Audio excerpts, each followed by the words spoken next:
Сәлем баршаңызға, қалдарыңыз қалай? Бүгінгі күндерің сәтті өтсін достар. Бүгінгі тақырып Ерке Есмахан. Оны бастамас бұрын каналға тіркелуді ұмытпаңыздар достар.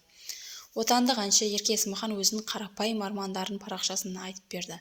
Өнер иесі тұрмысқа шығып келін болып отырғысы келетінін мәлім етті. Ерке Есмахан, сенің арманың бітпейді, бетіңді сипалап, әдемі киініп, ішіп-қонып жүрсең болады.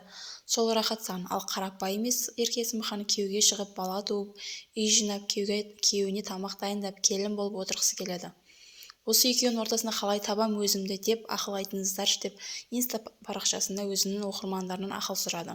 Ал желі қолданушылары Ерке Есмаханға өз ақылын айтып берді. Осы өмірде әйелдік парызын таңда. Отбасылық жағдайда дайын болсаң, отбасыңды алып кетесің. Дайын болмайсаң, жүресің осы жүріс бетіңді сипалап.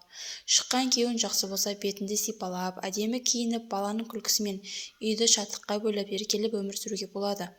Тек бір-біріне сыйластық танытып, өмірдің әр сәтін бірге қуана білу керек дейді.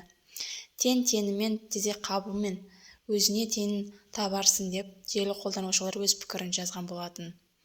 Соңына дейін тыңдағандарыңызға көп рахмет. Лайк басып, комментарий жазып, қоңырау белгісін басып және каналға тіркелуді ұмытпаңыздар достар.